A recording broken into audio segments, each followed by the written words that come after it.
66. La géographie, c'est difficile. Dis papa, la Finlande, c'est un beau pays. Oui, bien sûr, c'est un très beau pays. Il y a des centaines de lacs et de forêts. Et la capitale de la Finlande, c'est Oslo. Quoi? Oslo? Mais non, ce n'est pas la capitale de la Finlande, c'est la capitale de la Norvège. La capitale de la Finlande, c'est Helsinki. Oh, c'est difficile la géographie. Mais non, ce n'est pas difficile.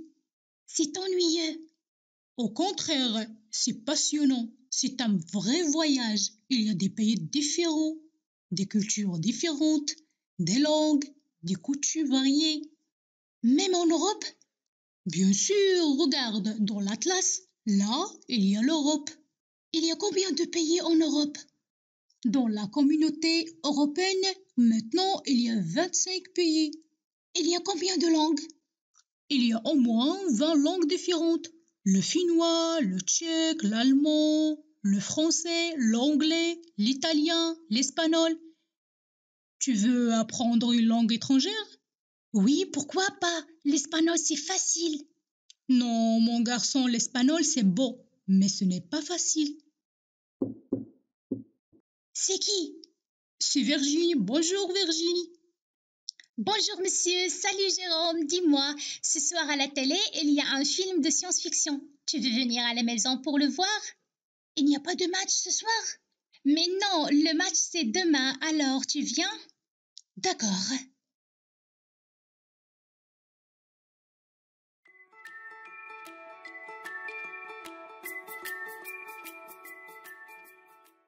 Dialogue 67. Oh là là, je suis fatiguée. J'ai trop de travail. Tu as encore des cours? Non, je n'ai pas de cours, mais j'ai des examens en ce moment. Et toi, tu as aussi des examens? Oui, nous avons encore un examen jeudi et après c'est fini. Je suis en vacances. Tu as de la chance, j'ai encore 2 semaines de travail. Ma pauvre Mathilde, courage. Attends, j'ai une idée. Est-ce que tu es libre demain pour dîner? Non, c'est dommage. Demain, je suis prise, mais dimanche soir, je suis libre. D'accord, pour dimanche soir.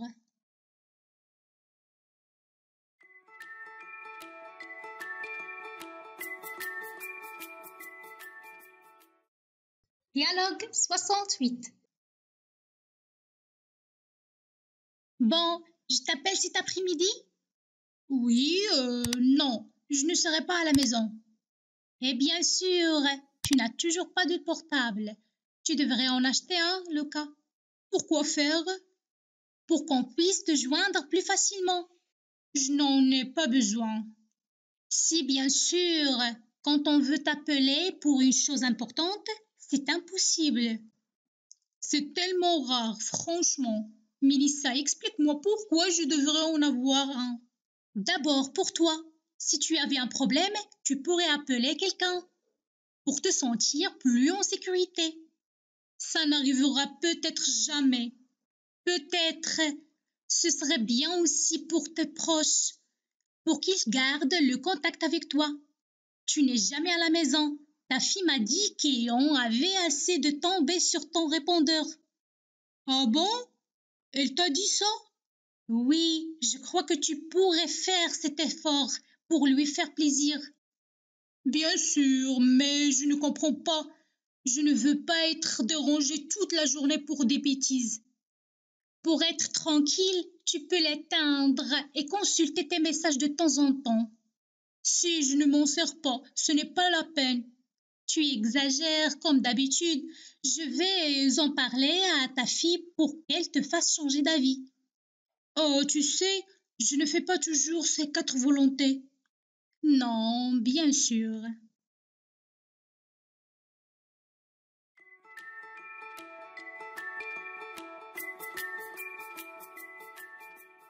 Dialogue 69. Qu'est-ce que tu comptes faire après la licence? Je pense faire un master en gestion et spectacle. Et toi? Moi, j'irai étudier un an aux États-Unis pour parfaire mon anglais. Ensuite, j'ai l'intention de monter mon entreprise. Tu comptes te mettre à ton compte tout de suite? Oui, je vais développer mon projet pendant que je serai aux États-Unis. Mais tu vas faire quoi? Bon, je travaille sur une appli en ce moment. J'ai encore beaucoup de travail et je dois trouver des financements. Mais je suis confiante. Ce sera une appli gratuite? Oui, mais je ne te dirai pas ce que c'est. Ce sera la surprise. Te connaissant, ce sera forcément un truc sur la gastronomie. Eh bien, mon cher, tu ne me connais pas encore assez bien. Allez, je dois te laisser. Bise.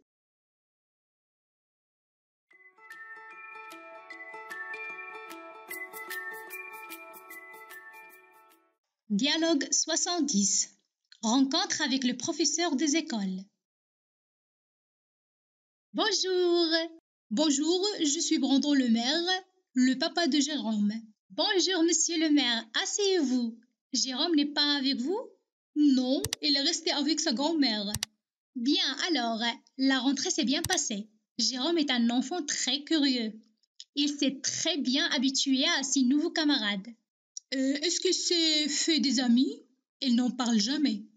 C'est vrai qu'au début, c'est toujours un peu compliqué pour les enfants, mais ne vous faites pas de soucis. Il est maintenant très bien intégré dans sa nouvelle classe. Je suis rassurée. Concernant ses résultats, c'est très bien pour l'instant. Il s'applique. Est-ce qu'il y a à la maison? Tout le temps. C'est lui qui fait la lecture à son petit frère le soir. Bien, alors, on va espérer que ça continue comme ça. Vous le couchez à quelle heure le soir? À 9 heures, les enfants sont au lit, mais ils ne s'endorment pas avant 9h30. C'est parfait. Il y a quelque chose que vous devriez savoir? Non, ça va. Alors, je vous souhaite une bonne fin de journée. Vous de même. Au revoir. Au revoir.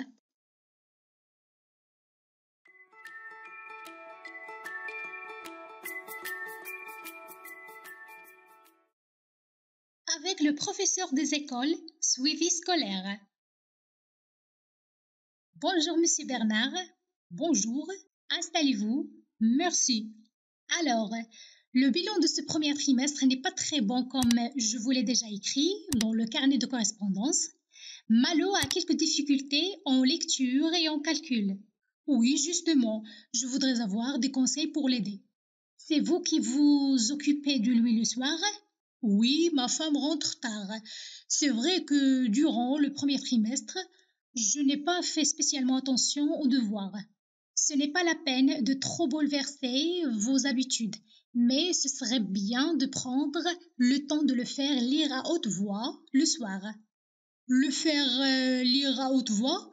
Je dois acheter un livre spécial? Non, non, juste son livre de lecture. Il suffirait qu'il lise le même texte une fois tous les soirs pour qu'il prenne rapidement confiance. Alors, je reprends le livre au début? Oui, vous lui demandez de lire le premier texte dès ce soir et demain. Vous lui demanderez de lire à nouveau ce texte. Vous changerez de texte quand il sera parvenu à le lire avec assurance. Qu'est-ce que vous entendez par assurance? Disons qu'il faut qu'il lise sans buter sur les mots et avec un ton juste. Et concernant le calcul? Je pense que dans son cas, il faudrait juste lui faire remplir les grilles de calcul qu'on vous a remises en septembre. Oh, les grilles avec les soustractions et les additions. Oui, exactement. Vous lui faites remplir une grille d'addition le matin avant de partir à l'école et une autre le soir après le dîner, par exemple. Vous verrez, il rattrapera très vite ses camarades. Malo est un garçon très intelligent. Il a juste besoin d'être encadré dans son travail pour être très efficace. Merci beaucoup pour vos conseils. Mais je vous en prie, n'hésitez pas à me contacter si vous voulez d'autres conseils. Je n'y manquerai pas. Au revoir. Au revoir.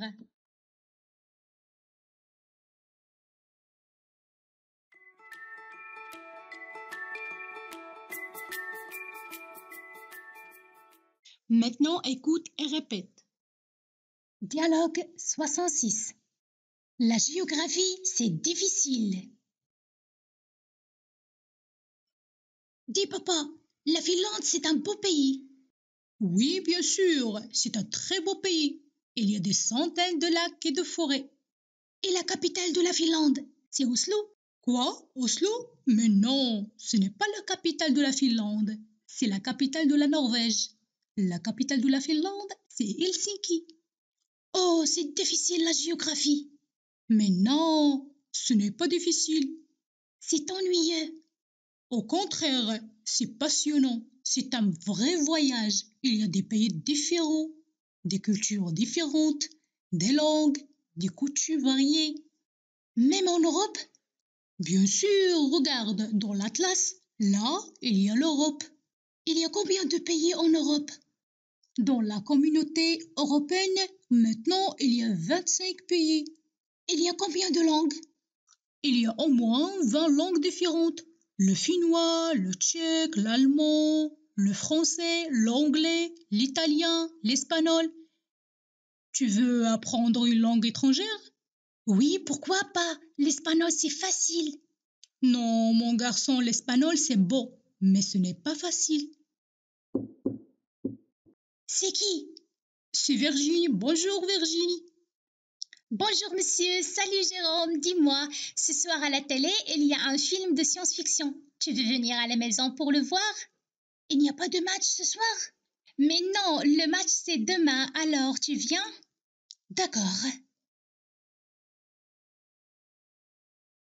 Dialogue 67. Oh là là, je suis fatiguée, j'ai trop de travail. Tu as encore des cours?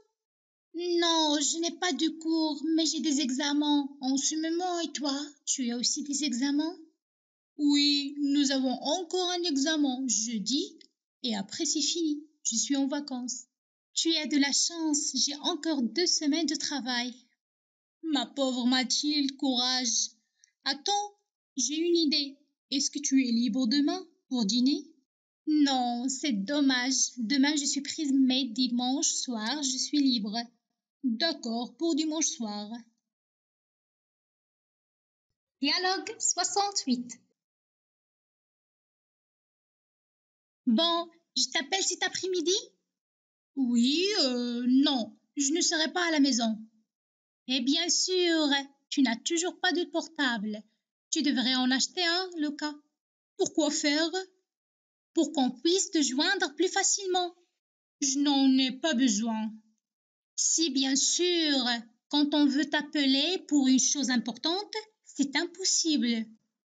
C'est tellement rare, franchement. Mélissa, explique-moi pourquoi je devrais en avoir un.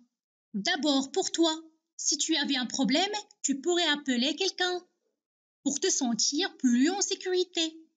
Ça n'arrivera peut-être jamais. Peut-être, ce serait bien aussi pour tes proches, pour qu'ils gardent le contact avec toi. Tu n'es jamais à la maison. Ta fille m'a dit qu'on avait assez de tomber sur ton répondeur. Ah bon? Elle t'a dit ça? Oui, je crois que tu pourrais faire cet effort pour lui faire plaisir. Bien sûr, mais je ne comprends pas. Je ne veux pas être dérangée toute la journée pour des bêtises.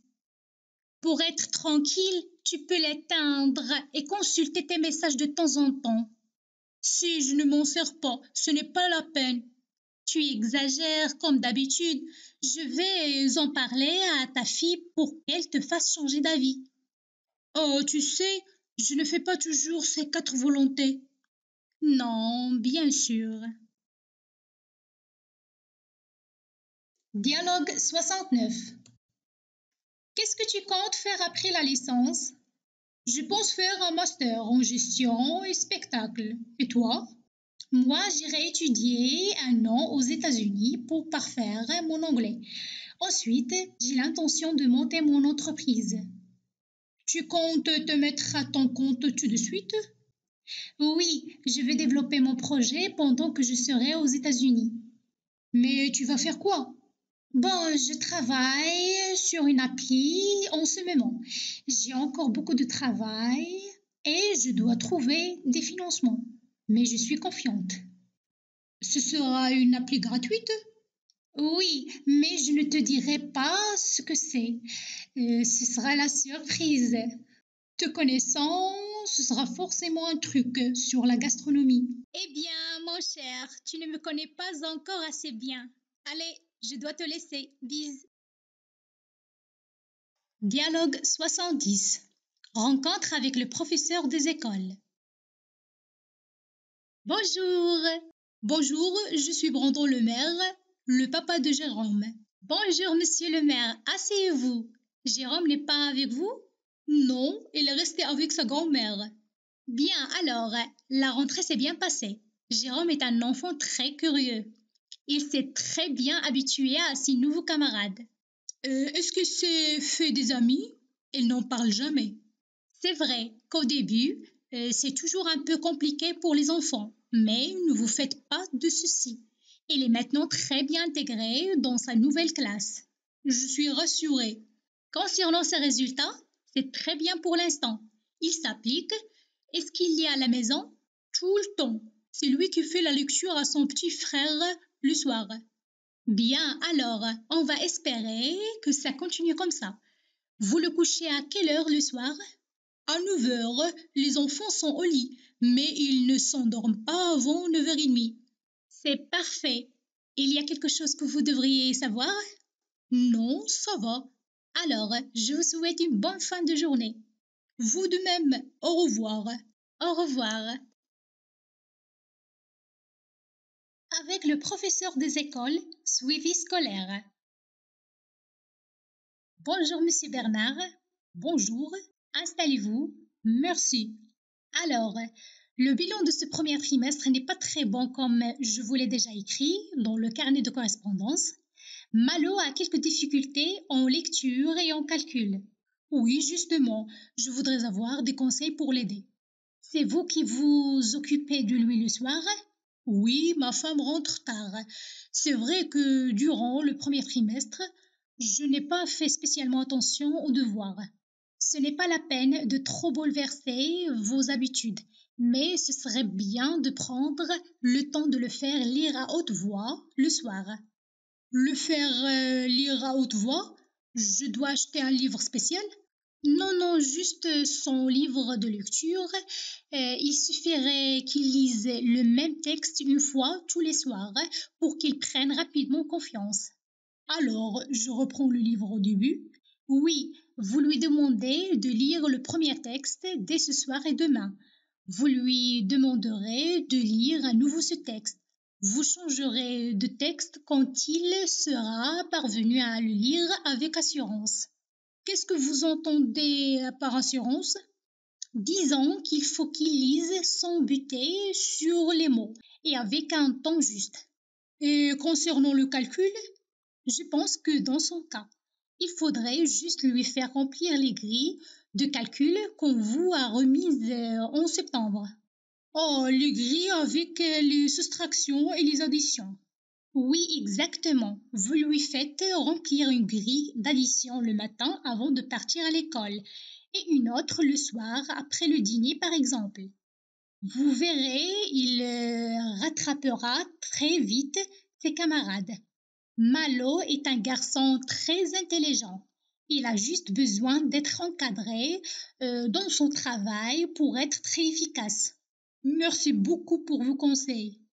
Mais je vous en prie, n'hésitez pas à me contacter si vous voulez d'autres conseils. Je n'y manquerai pas. Au revoir. Au revoir.